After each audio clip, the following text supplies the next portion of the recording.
तो hello guys, भाई कैसे हो आप सब। और गाइस आज तो मैं आप लोगों को बताने वाला हूँ, जैसे आपने थंबनेल में देख लिया होगा कि हम लद्दाख में जो है जाके क्या कर सकते हैं और कहाँ कैसे पहुंच सकते हैं, है ना। और सबसे ज़रूरी बात, जैसे मैंने आपको लास्ट टाइम बताया था कि हम लोग दिल्ली से लद्दाख कैसे पहुंच सकते हैं, कौन सा टाइम बेस्ट रहेगा, रास्ते में कहाँ रुकना सही रहेगा, कैसे क्या करना सही रहेगा, होटल कैसे और कब बुक करके रखना है। तो इस बार मैं ये बताने वाला हूँ, जैसे आप लद्दाख पहुंच जाते हैं उसके बाद जो आपको क्या करना है। देखो, लद्दाख कौन जाता है, लद्दाख फैमिली वाले बहुत कम जाते हैं, मतलब 100 में से 5 या 10% ही बाई चांस जो है लद्दाख जाते हैं घूमने के लिए। ज्यादातर जो है भाई बाइकर्स ही जाते हैं, राइडर्स जाते हैं। और वहां जाने का जो मतलब होता है ना, वो होता है कि भाई शांति से मिलना, मतलब शांति को फील करना, एक पीस ऑफ माइंड आपको वहां पे मिलता है। और जो लोग एक लंबी राइड्स चाहते हैं, जिनको एक सोलो ट्रैवल चाहिए जो कि एडवेंचर से भरा हो, वो लोग वहां जाते हैं।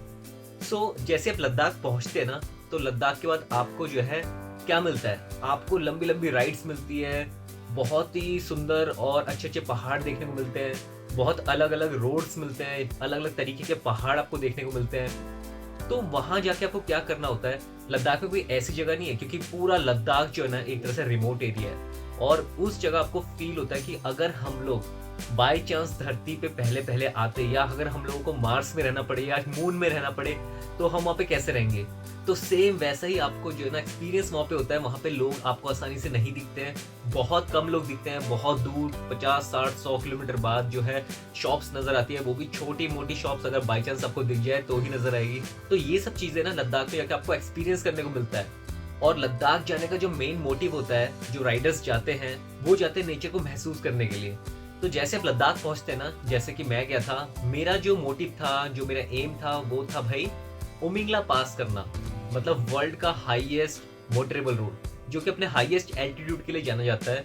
और ये जो है ना सबसे ऊंचा एक मोटरेबल रोड है, जहां आप अपने व्हीकल को लेके जा सकते हैं और बहुत मजे कर सकते हैं। और साथ ही साथ ना आपको लद्दाख में भाई लेक्स ही लेक नजर आते हैं, जैसे सुमोरी लेक हो गया, और भी बहुत सारे लेक्स होते हैं, पेंगोंग लेक हो गए। तो अलग अलग तरीके के या अलग अलग राइडर्स जो अपना प्लान करके वहां पे जाते हैं, तो सबका जो प्लान होता है वो अपने माइंड के अकॉर्डिंग सेट होता है। जैसे कि मेरा प्लान था भाई, मेरा प्लान ये था कि मैं उमिंगला पास करूं, वो भी अपने 125cc यामाहा रेज़र के साथ, जो कि इंडिया की फर्स्ट यामाहा रेज़र बन चुकी है उमिंगला पास करने के बाद।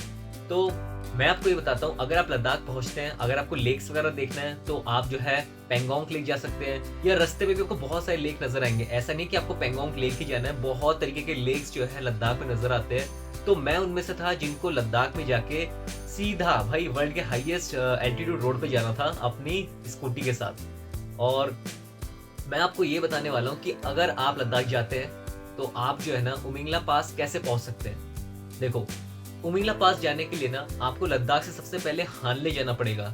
बट हाँ, हानले जो है ना बहुत बड़ा एक विलेज नहीं है, छोटा सा एक विलेज है, जहाँ पे आपको आपकी जरूरत के सामान मिल जाते हैं। तो वहीं पे आपको स्टे करना होता है, जिससे कि आपको उमिंगला पास जाने में ना ज्यादा दिक्कत नहीं होने वाली है।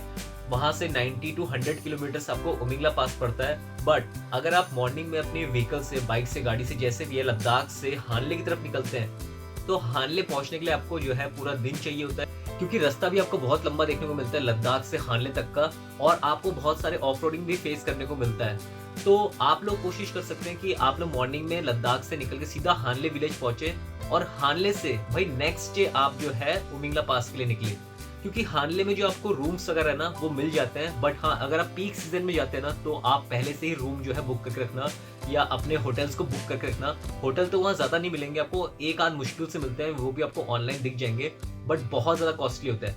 आपको एक एक रात के, एक एक दिन के 7 से 8 हजार रुपए देने पड़ सकते हैं। बट अगर आप डायरेक्ट हानले विलेज पहुंचते हैं और वहां पे रूम को सर्च करते हैं, तो आपको वही चीज है ना 2.5 से 3.5 हजार या मैक्स टू मैक्स 4 हजार में मिल जाता है पीक सीजन में। बट अगर आप विदाउट पीक सीजन जाते हैं, तो आपको जो है ना बहुत ज्यादा मजा आता है, क्योंकि क्राउड ओवर नहीं होता है, और आपको रूम्स वगैरह, खाना वगैरह, हर चीज बहुत अच्छे फेयर प्राइस में मिल जाती है। तो अब आपको क्या करना है, जैसे आप अगर हानले पहुंचते हैं, आप रूम भी ले लेते हैं, उसके बाद आपको नेक्स्ट डे जो है ना निकलना है मॉर्निंग में उमिंगला पास के लिए, क्योंकि वहां जाने के लिए आपको जो है टाइम चाहिए, और वहां से फिर लौट के भी आना होता है, जिसमें आपका जो टाइम है ना वो ज्यादा लग सकता है। तो ऐसा ना हो कि आप ऊपर फंस जाएं, क्योंकि वहाँ बहुत ज़्यादा ठंड होती है, हर जगह बर्फ़ बिछी होती है और बहुत ही तेज़ ठंडी हवाएं चल रही होती है। मतलब आपको ऐसा लगेगा अभी कि नहीं भाई ठंडी है, कोई बात नहीं सह लेंगे, लेकिन वो बिल्कुल भी सहने लायक नहीं होती है। बहुत लोग होते हैं जिनको कि भाई सर्दी बिल्कुल बर्दाश्त नहीं होती है, उनके लिए बहुत बड़ी प्रॉब्लम हो सकती है वहाँ पे, क्योंकि वहाँ ऑक्सीजन का लेवल है ना बहुत ही ज़्यादा कम होता है। तो साथ ही साथ एक ये चीज़ बहुत मैंडेटरी हो जाती है कि आप अपने साथ ना ऑक्सीजन सिलेंडर ज़रूर लेके जाएँ। 1 से 2 बॉटल या कैन जो भी आता है वो लेके जाएँ, आपको ऑनलाइन वो भी मिल जाएगा, ठीक है? तो ये सब चीज़ ना एक लाइफ सेवर बन जाते हैं किसी भी ट्रैवलर के लिए। तो ये सब तो हो गए आपके सेफ्टी के लिए। अब मैं आपको बता देता हूँ कि आपको कैसे निकलना है। देखो, आप सुबह मॉर्निंग में कम से कम नहीं भी हो तो 7 बजे या 8 बजे तक निकल जाओ, और मॉर्निंग में जब आप निकलते हो ना, तो अपने साथ कुछ खाने का, जैसे कि बिस्किट वगैरह हो गया, हेल्दी बिस्किट्स हो गए, ड्रिंक्स हो गए, ये सब भी लेके चलना है, क्योंकि लंबा सफ़र है, वहाँ कोई रेस्टोरेंट नहीं मिलता। बीच में एक आध आते हैं और ये भरोसा नहीं कि वो ओपन हो या ना हो। आप उनके भरोसे नहीं रह सकते रेस्टोरेंट के कि भाई हाँ, हम लोग जाएँगे, बीच में एक दुकान या शॉप मिल जाएगी, हम लोग खा लेंगे। अगर बाय चांस एक आध रेस्टोरेंट मिलते हैं या शॉप मिलती है, तो उनका पता नहीं कि वो ओपन है या नहीं है, क्योंकि वहाँ पे कोई भी परफेक्ट चीज़ नहीं मिलती है या एकदम श्योरिटी नहीं होती किसी भी चीज़ की। तो आपको अपने साथ भाई खाने पीने का सामान रखना है, ऑक्सीजन सिलेंडर रखना है, साथ में भाई नेटवर्क वाला एक जो है सिम रखना है, जिसमें नेटवर्क मैक्सिमम आने के चांसेस हो। प्रीपेड तो वैसे आपको कहीं नेटवर्क नहीं मिलेंगे, पोस्टपेड के ही मिलेंगे, वो भी एयरटेल या जियो के। एयरटेल के सबसे ज़्यादा चांसेस होता है कि आपको वहाँ पे नेटवर्क मिल जाए।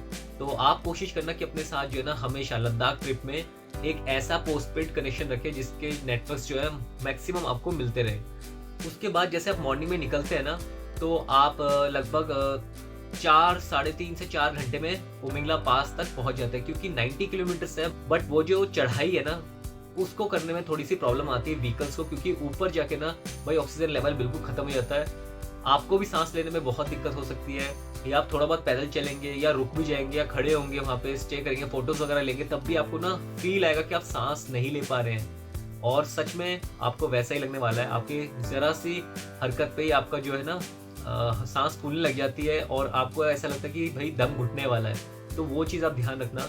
जो लोग बहुत एजेड हैं उनका जाना उतना ज़्यादा सिक्योर नहीं है, तो वो आप जाके अपना खुद चेकअप करा के फिर ही वहाँ के लिए ट्रैवल करना। मतलब ऐसा नहीं है कि आप विदाउट चेकिंग के ही निकल जाए, अपना हेल्थ पूरा चेकअप करा के फिर ही जो है उमिंगला पास के लिए निकलना, या लद्दाख के किसी भी हाई एल्टीट्यूड रोड्स के लिए निकलना। तो गाइज ऐसे करते करते आप पहुंच जाते हो वर्ल्ड के हाईएस्ट मोटरेबल रोड पे, जो कि है उमिंगला पास। वहां जाके आपको एक अलग ही फील आता है। वहां जाके आपको ये फील होगा कि आपने ना कुछ अचीव कर लिया है। मतलब अगर आप अपने व्हीकल से जाते हैं, वहां पहुंचते हैं ना, तो आपको बहुत एक सुकून महसूस होता है, क्योंकि आप उस जगह पहुंच चुके होते हो जहां का एम आपने कभी अपने माइंड में सेट किया था, या आपने कभी सोचा था कि वो मेरा ड्रीम डेस्टिनेशन होगा। जैसे कि मैंने भी सोचा था कि भाई मैं वहां जाऊंगा, और मेरे अंदर जो सोच थी ना वो ये थी कि मैं अपने 125 सीसी स्कूटर से जाऊंगा और विद लगेज जाऊंगा। मैं वहां गया, मुझे नीचे होटल्स वगैरह में बहुत लोगों ने मना किया कि नहीं, आपको नहीं जाना चाहिए, वो भी स्कूटी लेके। अगर आप बाय चांस जा भी रहे हो स्कूटी लेके, उसमें भी आपको लगेज लेके तो बिल्कुल नहीं जाना चाहिए। बट मेरे अंदर ये था कि यार मेरे को ना कुछ अलग करना है। ठीक है, बंद हो जाएगा स्कूटर या मैं नहीं आ पाऊंगा, मैं लौट के आ जाऊंगा, लेकिन मैं ट्राई जरूर करूंगा। तो मैंने किया और मैं वहां तक किसी तरीके से मैं पहुंचा। इसके ऊपर भी मैं नेक्स्ट वीडियो में बताऊंगा आपको कि मैं वहां तक पहुंचा कैसे। अभी तो मैं बस आपको यही बता रहा हूँ कि हाँ, आपको पहुंचना कैसे है, ये नहीं बता रहा कि कैसे मैं पहुंचा। बहुत सारी प्रॉब्लम्स आई, इतना इजी नहीं था, इतना क्या बहुत ही कम चांसेस थे कि मैं ये चीज़ कर पाऊँ। इन सब के बारे में मैं आपको नेक्स्ट वीडियो में बताऊंगा। तो आप लोग वहाँ पहुँच गए और आप लोगों ने बहुत सारे रास्ते को एक्सपीरियंस किया, आपने बहुत सारे टेरेन्स को फेस किया, क्योंकि वहाँ जाते समय आपको बर्फ़ भी मिलती है, पानी भी मिलते हैं, पत्थर भी मिलते हैं, लैंडस्लाइड भी मिलती है, और आपको जो है भाई मोड़ पे रास्ते टूटे हुए भी मिलते हैं। मतलब बहुत चीज़ें आपको देखनी पड़ती है।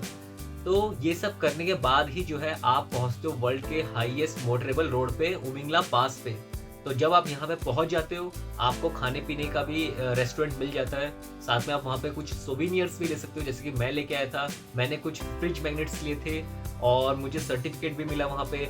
और रेस्टोरेंट भी आपको सामने ही दिख जाएगा, जहाँ पे आप नॉर्मल चीज़ें, ड्रिंक्स वगैरह खा पी सकते हो। मतलब वो जो है BRO की तरफ से पहला रेस्टोरेंट है। और साथ ही साथ ना world highest altitude motorable road के साथ साथ आप पहुँच जाते हो वर्ल्ड हाईएस्ट एल्टीट्यूड रेस्टोरेंट में।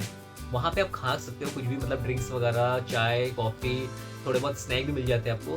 क्योंकि बहुत से लोग ऐसे होते हैं कि जिनको पता नहीं होता, नॉलेज नहीं होती है, वो ऊपर पहुँच तो जाते हैं किसी तरीके से, बट फिर खाना ना मिलने की वजह से उनकी तबीयत ज़्यादा खराब होती है। तो वहाँ पे इस रेस्टोरेंट का होने से एक बहुत बड़ा फ़ायदा हो जाता है कि आपको भाई खाना, चाय, कॉफ़ी ये सब मिल जाता है।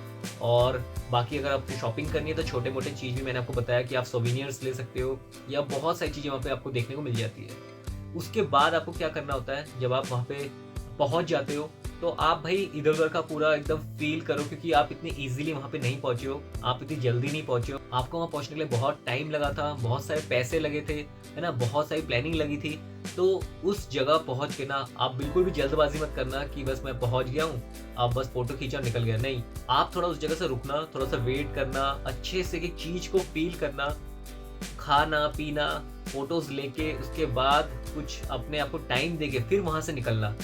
पर इतना भी लेट मत निकलना कि आप नीचे जाते थे बहुत ज़्यादा लेट हो जाओ, क्योंकि नीचे जाने में तो टाइम तो लगेगा नहीं, बट हाँ, आपको जो है ना अपने आइडिया के अकॉर्डिंग कि आपको कितना टाइम लगा आने में और जाने में कितना टाइम लगेगा, उस हिसाब से आपको जो है वहाँ से निकलना है। तो ऐसे जो है ना आप एन्जॉय कर सकते हो वर्ल्ड के हाईएस्ट मोटरेबल रोड उमिंगला पास को। तो नेक्स्ट वीडियो में गाइज़ मैं आपको ये बताने वाला हूँ कि वहाँ जाना कितना आसान है, या कितने प्रॉब्लम्स मुझे आए, कितना मुश्किल है, क्या-क्या प्लानिंग करनी पड़ती है और मैंने क्या-क्या फेस किया, ये सब मैं आपको ना भाई नेक्स्ट वीडियो में बताऊँगा, ताकि आप ये सोच के वहाँ ना चले जाओ कि अरे यार बहुत ईज़ी है, मैं तो निकल रहा हूँ कल ही या अगले महीने या नेक्स्ट ईयर जैसे भी है। नहीं, उसके लिए आपको प्लानिंग करनी पड़ेगी। तो मैं आपको बहुत सारी प्रॉब्लम्स बताऊँगा, जो चीज़ मैंने फेस करी है, कैसी मुश्किल चीज़ों को देख के फिर मैं वहाँ पहुँचा हूँ। ये सब आपको देखने को मिलेगा, इससे आपको और ज़्यादा नॉलेज होगा और इससे आपको और भी प्लानिंग करने में ईज़ी रहेगा। क्योंकि लद्दाख या उमिंगला जाने के लिए बस पैसा नहीं चाहिए भाई, बहुत सारी चीज़ें चाहिए होती हैं, वो सब मैं आपको नेक्स्ट वीडियो में बताऊँगा। तो गाइज़, अगर आपको ये वीडियो सही लगा तो सब्सक्राइब ज़रूर करना।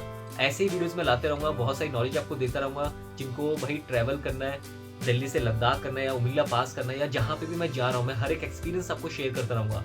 तो गाइज़, फिर से मिलते हैं एक नए वीडियो के साथ, एक नई इन्फॉर्मेशन के साथ। तब तक हमें क्या करना है? बस वही जो हम हमेशा करते आए हैं और करते भी रहेंगे, बस मज़े ही मज़े।